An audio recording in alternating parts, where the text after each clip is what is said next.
Hi loves, it's me Vines Vlogs. Ayan, for today's video, ituturo ko sa inyo kung paano maglagay ng Rocket PH link natin sa TikTok natin. Ayan, so paano nyo kukunin yung Rocket PH na link ninyo.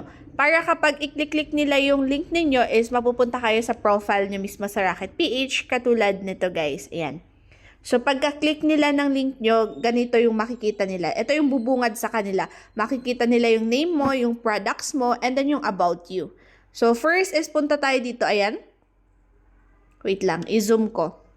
Ito yung rocket.ph/vinesvlogs. Yan siya. So, ilang press nyo lang yan, and then copy link text. Okay, i-copy link text nyo, and then punta tayo sa TikTok. Pwede nating i-edit sa TikTok. Here's 3 simple.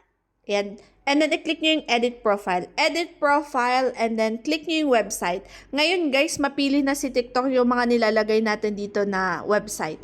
Okay, so, ilalagay nyo lang. Ayan. I-paste nyo lang yung sinave nyo kanina, and then, back natin. Refresh nyo lang yung TikTok account nyo. And, click natin yung link. Ayan, ito siya yung link, guys, ha.